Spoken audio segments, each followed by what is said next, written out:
Oi, meus amores, sejam bem-vindos a mais um vídeo aqui do canal. Se você ainda não é inscrito, por favor, se inscreva e deixe seu like. Hoje nós vamos continuar lendo Atos dos Apóstolos, estamos quase terminando. Eu sei que já mudou até a configuração aqui, né, do quarto. Aqui é meu escritório, o quarto de hóspedes. Então, eu vivo sempre mudando de lugar as coisas, organizando. Mas então, enfim, vamos lá, vamos continuar. Nós estamos no capítulo 22. E nós paramos no versículo 22 também. Paulo, cidadão romano. A multidão ouvia Paulo até que ele disse isso. Então todos levantaram a voz e gritaram: Tira esse homem da face da terra, ele não merece viver. Estando eles gritando, tirando suas capas e lançando poeira para o ar, o comandante ordenou que Paulo fosse levado à fortaleza e fosse açoitado e interrogado para saber por que o povo gritava daquela forma contra ele. Enquanto o amarravam a fim de açoitá-lo, Paulo disse ao centurião que ali estava: Vocês têm o direito de açoitar um cidadão romano sem que ele tenha sido condenado? Ao ouvir isso, o centurião foi prevenir o comandante. Que vais fazer, este homem cidadão romano? O comandante dirigiu-se a Paulo e perguntou: Diga-me, você é cidadão romano? Ele respondeu: Sim, sou. Então o comandante disse: Eu precisarei pagar um elevado preço por minha cidadania. Respondeu Paulo: Eu a tenho por direito de nascimento. Eu precisei pagar um elevado preço por minha cidadania. Respondeu Paulo: Eu a tenho por direito de nascimento. Os que iam interrogá-lo retiraram-se imediatamente. O próprio comandante ficou alarmado ao saber que havia prendido um cidadão romano diante de Paulo no sinédrio. No dia seguinte, visto que o comandante queria descobrir exatamente por que Paulo estava sendo acusado pelos judeus, libertou e ordenou que se reunissem aos chefes dos sacerdotes e todo o sinédrio. Então, trazendo Paulo, apresentou-se a eles. Capítulo 23. Paulo, fixando os olhos no sinédrio, disse: Meus irmãos, tenho cumprido meu dever com Deus com toda boa consciência até o dia de hoje. Diante disso, o sumo sacerdote Ananias deu ordens aos que estavam perto de Paulo para que lhe batessem na boca. Então Paulo lhe disse: Deus te ferirá parede branqueada. Estás aí sentado para me julgar conforme a lei, mas contra a lei me mandas ferir? O que? Os que estavam perto de Paulo disseram: Você ousa insultar o sumo sacerdote de Deus? Paulo respondeu: Irmãos, eu não sabia que ele era sumo sacerdote, pois está escrito: Não fale mal de uma autoridade do seu povo.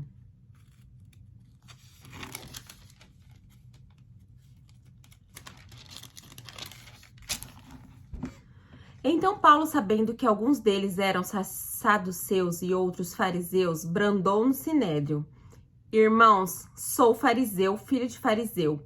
Estou sendo julgado por causa da minha esperança na ressurreição dos mortos. Dizendo isso, surgiu uma violenta discussão entre os fariseus e os saduceus, e a assembleia ficou dividida. Os saduceus dizem que não há ressurreição, nem anjos, nem espíritos, mas os fariseus admitem todas essas coisas. Quer dizer, eles pensavam diferente, né? Os líderes ali pensavam diferentes uns dos outros. Houve um grande alvoroço e alguns dos mestres da lei, que eram fariseus, se levantaram e começaram a discutir intensamente, dizendo: Não encontramos nada de errado neste homem. Quem sabe se algum espírito ou anjo falou com ele? A discussão tornou-se tão violenta que o comandante teve medo que Paulo fosse despedaçado por eles. Então ordenou que as tropas descessem e retirassem a força do meio deles, levando-o para a fortaleza. Na noite seguinte, o Senhor, pondo-se ao lado dele, disse: Coragem! Assim como você testemunhou a meu respeito em Jerusalém, deverá testemunhar também em Roma. A conspiração para matar Paulo. Versículo 12. Na manhã seguinte, os judeus tramaram uma conspiração e juraram solenemente que não comeriam nem beberiam enquanto não matassem Paulo. Mais de 40 homens estavam envolvidos nessa conspiração, e dirigindo aos chefes dos sacerdotes e aos líderes dos judeus, disseram: Juramos solenemente sob maldição que não comeremos nada enquanto não matarmos a Paulo. Agora, portanto, vocês e o sinédrio Peçam ao comandante que o faça comparecer diante de vocês com o pretexto de obter informações mais exatas sobre o seu caso. Estaremos prontos para matá-lo antes que ele chegue aqui. Entretanto, o sobrinho de Paulo, filho de sua irmã, teve conhecimento dessa conspiração. Foi à fortaleza e contou tudo a Paulo, que, chamando um dos centuriões, disse: leve este rapaz ao comandante, ele tem algo para lhe dizer. Assim ele o levou ao comandante. Então disse ao centurião: Paulo, prisioneiro, chamou-me, pediu-me que te trouxesse este rapaz, pois ele tem algo para falar. O comandante tomou o rapaz pela mão, levou-o à parte e perguntou: o que tem para me dizer? Que ele respondeu: os judeus planejaram pedir-te que apresentes Paulo ao Sinédrio amanhã, sob o pretexto de buscar informações mais exatas a respeito dele, mas não te deixes convencer, pois mais de 40 deles estão preparando uma emboscada contra Paulo. Eles juraram solenemente que não comer nem beber enquanto não o matarem. Então estão preparados agora, esperando que prometas atender-lhes o pedido. O comandante despediu o rapaz e recomendou: não diga a ninguém que você me contou isso. Paulo é transferido para Cesareia. Então ele chamou 2 de seus centuriões e ordenou-lhes: preparem um destacamento de 200 soldados, 70 cavaleiros e 200 lanceiros a fim de irem para Cesareia esta noite às 9 horas. Providenciem montarias para Paulo e leve-no em segurança ao governador Félix. O comandante escreveu esta carta nestes termos: Cláudio Lisias, ao excelentíssimo governador Félix, saudações. Este homem foi preso pelos judeus que estavam prestes a matá-lo, enquanto eu, chegando com minhas tropas, o resgatei, pois soube que ele é cidadão romano. Querendo saber por que o estavam acusando, levei-o ao sinédrio deles. Descobri que ele estava sendo acusado em questões acerca da lei deles. Mas não havia contra ele nenhuma acusação que merecesse morte ou prisão. Quando fui informado de que estava sendo preparada uma cilada contra ele, enviei imediatamente a Vossa Excelência. Também ordenei que seus acusadores apresentassem a Vossa Excelência aquilo que têm contra ele. Os soldados, cumprindo seu dever, levaram Paulo durante a noite e chegaram a Antipátride. No dia seguinte, deixaram a cavalaria prosseguir com ele e voltaram para a fortaleza. Quando a cavalaria chegou a Cesareia, deu a carta ao governador e lhe entregou Paulo. O governador leu a carta e perguntou de que província ele era. Informando que era da Cilícia, disse: ouvirei seu caso quando seus acusadores chegarem aqui. Então ordenou que Paulo fosse mantido sob custódia no pátio de Herodes. 24. O julgamento de Paulo perante Félix. O negócio só aumentava, o negócio só crescia pro lado do Paulo, né? 5 dias depois, o sumo sacerdote Ananias desceu a Cesareia com alguns dos líderes dos judeus e um advogado chamado Tertúlio, os quais apresentaram ao governador suas acusações contra Paulo. Quando Paulo foi chamado, Tertúlio apresentou sua causa a Félix. Temos desfrutado de um longo período de paz durante o teu governo, e o teu providente cuidado resultou em reformas nessa nação. Em tudo e em toda parte, excelentíssimo Félix, reconhecemos estes benefícios com profunda gratidão. Todavia, a fim de não tomar-te mais tempo, peço por favor ouvir-nos apenas por um pouco. Verificamos que este homem é um perturbador, que promove tumulto entre os judeus pelo mundo todo. Ele é o principal cabeça da seita dos nazarenos e tentou até mesmo profanar o templo. Então, o prendemos e quisemos julgá-lo segundo a nossa lei, mas o comandante Lisias interveio e com muita força o arrebatou de nossas mãos e ordenou que seus acusadores se apresentassem. Se tu mesmo o interrogares, poderá ver a verdade a respeito de todas essas acusações que estamos fazendo contra ele. Ok, gente, vamos lá. Os judeus confirmaram as acusações, garantindo que as afirmações eram verdadeiras. Quando o governador lhe deu o sinal para que falasse, Paulo declarou: sei que há muitos anos tenho sido juiz nessa nação, por isso, de bom grado, faço minha defesa. Facilmente poderás verificar que há menos de 12 dias subi a Jerusalém para adorar a Deus. Meus acusadores não me encontraram discutindo com ninguém no templo, nem incitando uma multidão nas sinagogas, ou em qualquer outro lugar da cidade. Tampouco podem provar-te as acusações que agora estão levantando contra mim. Confesso-te, porém, que adoro a Deus dos nossos antepassados como seguidor do caminho, o que chamam seita. Creio em tudo o que acorda com a lei e no que está escrito nos profetas. E tenho em Deus a mesma esperança destes homens, de que haverá ressurreição, tanto de justos como de injustos. Por isso procuro sempre conservar a minha consciência limpa diante de Deus e dos homens. Versículo 17. Depois de estar ausente por vários anos, vim a Jerusalém para trazer esmolas ao meu povo e apresentar ofertas. Enquanto fazia isso, já cerimonialmente puro, encontraram-me no templo sem envolver-me em nenhum ajuntamento ou tumulto. Mas há alguns judeus da província da Ásia que deveriam estar aqui diante de ti e apresentar acusações, se é que tem algo contra mim, ou os que aqui acham que deveriam declarar que crime encontraram em mim quando fui levado perante o sinédrio. A não ser que tenha sido este que me apresentei a eles, brandei por causa da ressurreição dos mortos, e estou sendo julgado hoje diante de vocês. Então Félix, que tinha bom conhecimento do caminho, adiou a causa e disse: quando chegar o comandante Lisias, decidirei o caso de vocês. E ordenou ao centurião que mantivesse Paulo sob custódia, mas que desse certa liberdade e permitisse que os seus amigos o servissem. Vários dias depois, Félix veio com Drúxila, sua mulher, que era judia, mandou chamar Paulo e o ouviu falar sobre a fé em Jesus Cristo. Quando Paulo se pôs a discorrer acerca da justiça do domínio próprio, do juízo vindouro, Félix teve medo e disse: basta, por enquanto. Pode sair. Quando achar conveniente, mandarei chamá-lo de novo. Ao mesmo tempo, esperava que Paulo lhe oferecesse algum dinheiro, pelo que mandava buscá-lo frequentemente e conversava com ele. Passado 2 anos, Félix foi sucedido por Pórcio Festo. Todavia, porque desejava manter a simpatia dos judeus, Félix deixou Paulo na prisão. Quer dizer, olha só, gente, passou 2 anos, as coisas não foram resolvidas ali em uma semana, um mês, 2 anos Paulo estava ali, preso, esperando. Só que ele tinha acesso a algumas pessoas, ele tinha acesso a alguns amigos, então ele era um preso sob custódia, mas ele continuava a fazer as coisas de Deus.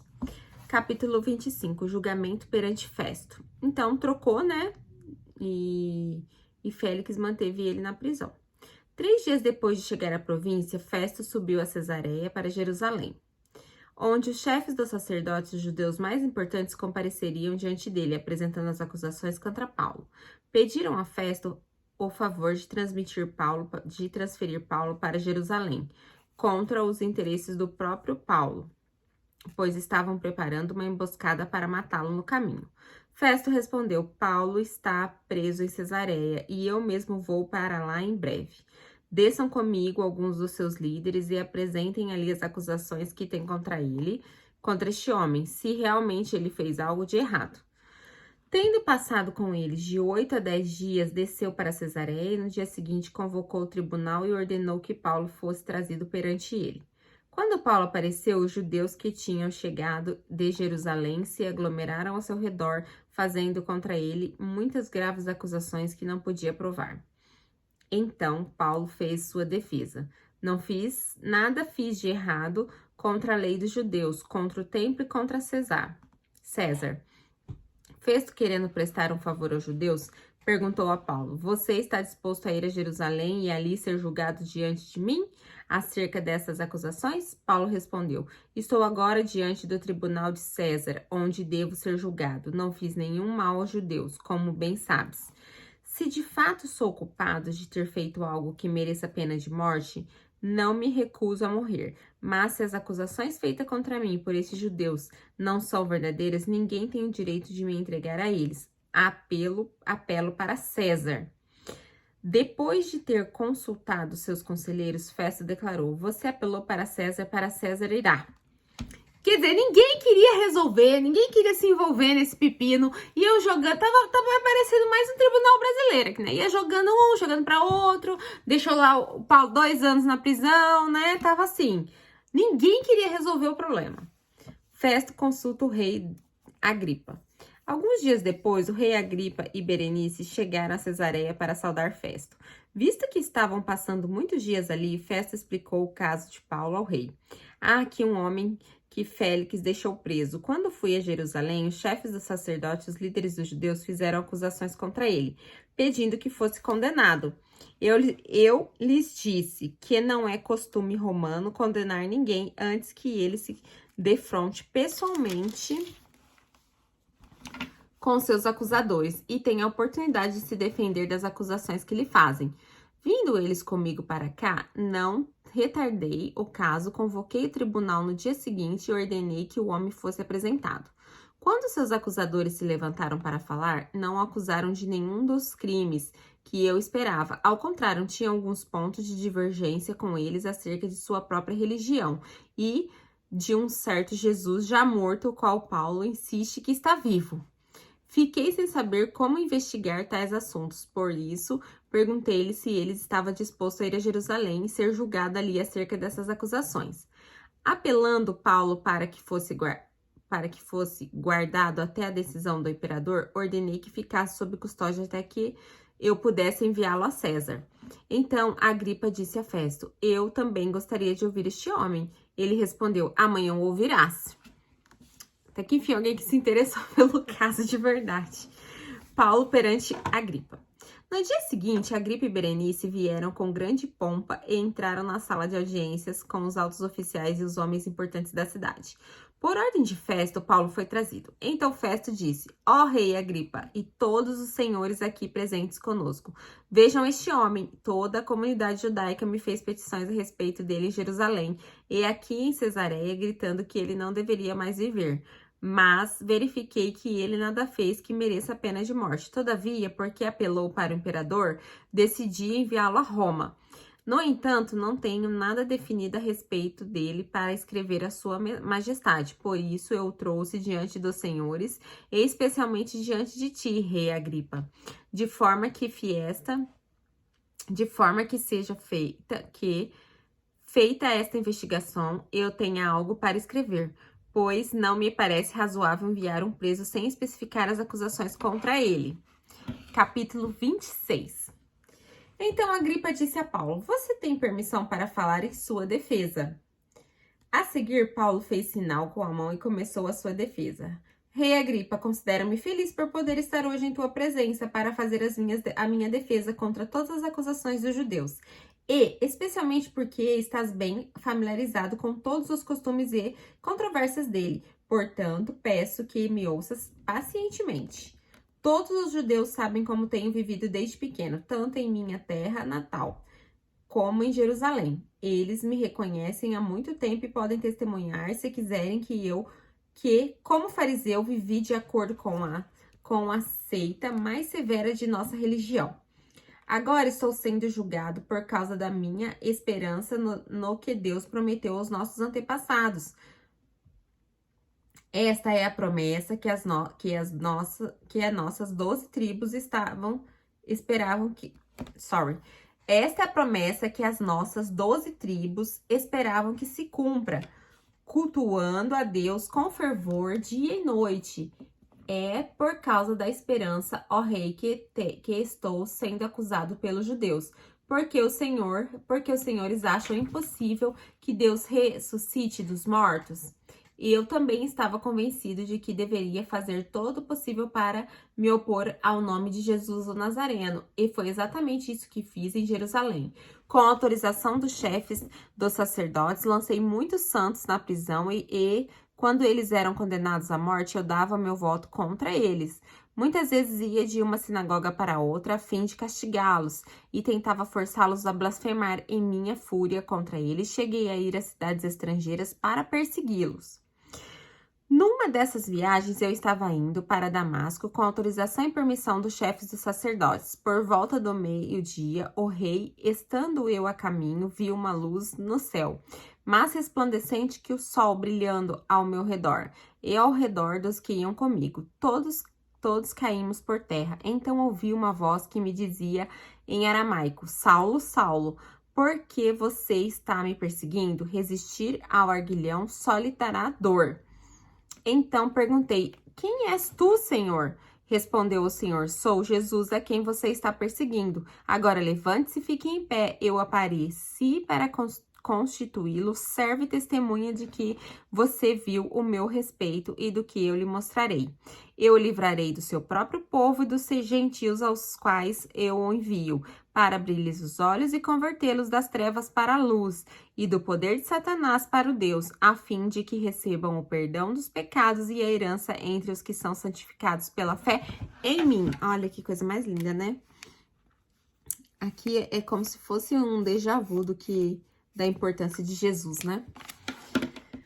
Assim, rei Agripa, não fui desobediente à visão celestial. Preguei em primeiro lugar aos que estavam em Damasco, e depois os que estavam em Jerusalém, em toda a Judéia, também aos gentios, dizendo que se arrependessem e se voltassem para Deus, praticando obras que mostrassem o seu arrependimento. Por isso, os judeus me prenderam no pátio do templo e tentaram matar-me, mas tenho contado com a ajuda de Deus até o dia de hoje, e por este motivo estou aqui e dou testemunho, tanto a gente simples como gente importante. Não estou dizendo nada além do que os profetas Moisés disseram que deveria acontecer, que o Cristo haveria de sofrer, sendo o primeiro a ressuscitar dentre os mortos, proclamaria a luz para o seu próprio povo e para os gentios. A esta altura, Festo interrompeu a defesa de Paulo e disse em voz alta: Você está louco, Paulo? As muitas letras o estão levando à loucura? Respondeu Paulo: Não estou louco, excelentíssimo Festo. O que estou dizendo é verdadeiro e de bom senso. O rei está familiarizado com estas coisas e lhe posso falar abertamente. Estou certo de que nada disso escapou do meu reconhecimento, pois nada se passou num lugar qualquer. Rei Agripa crê nos profetas? Eu sei que sim. Então Agripa disse a Paulo: Você acha que em tão pouco tempo pode convencer-me e tornar-me cristão? Paulo respondeu: Eu em pouco ou em muito tempo peço a Deus que não apenas tu, mas todos os que hoje me ouvem se tornem como eu, porém sem estas algemas. O rei se levantou e com ele o governador e Berenice, como também os que estavam sentados com eles. Saindo do salão, vão entre si: Este homem não fez nada que mereça morte ou prisão. Agripa disse a Festo: Ele poderia ser posto em liberdade se não tivesse apelado para César. Uau! Vamos começar aqui o capítulo 27. A viagem de Paulo para Roma.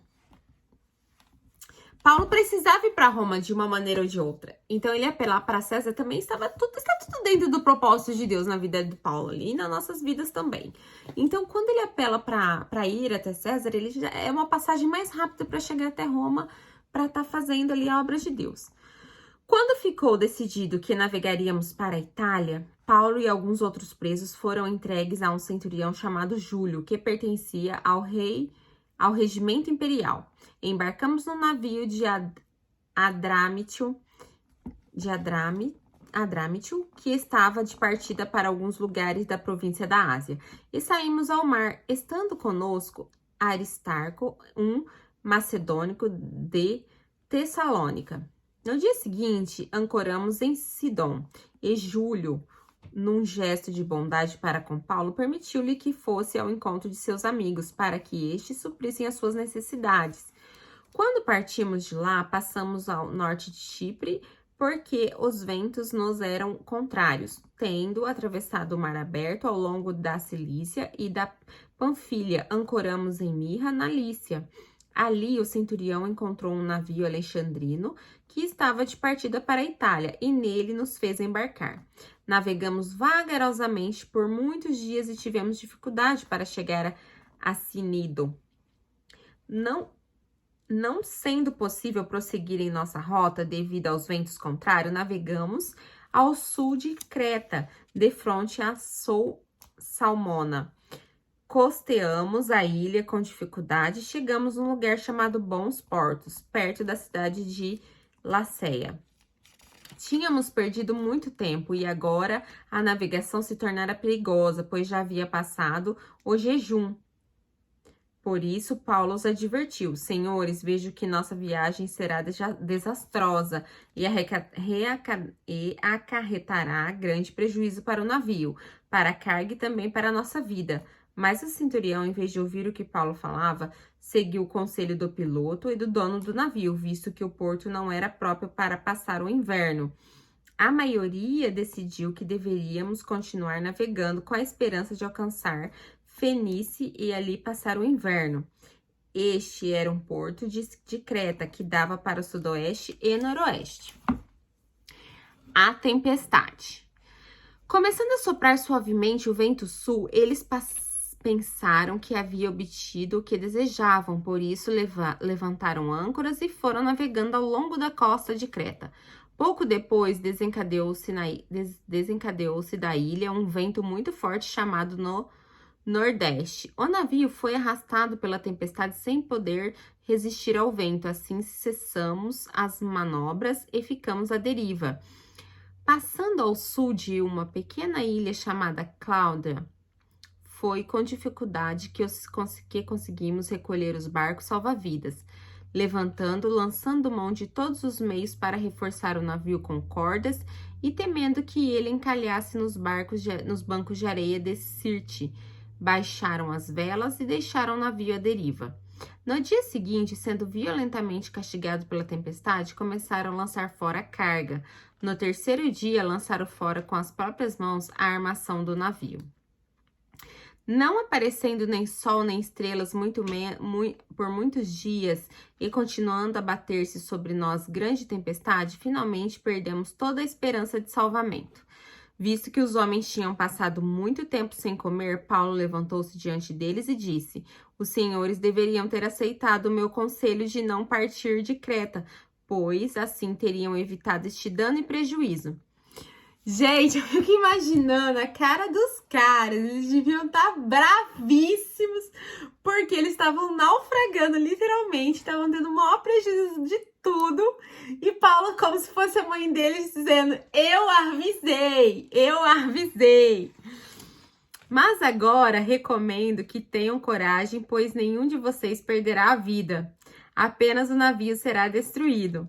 Pois ontem à noite apareceu-me um anjo de Deus, a quem pertenço e a quem adoro, dizendo-lhe, Paulo, não tenha medo, é preciso que você compareça perante César. Deus, por sua graça, deu-lhe a vida de todos os que estão navegando com você. Assim tenha ânimo, senhores. Creio em Deus que acontecerá conforme me foi dito. Devemos ser arrastados para uma ilha.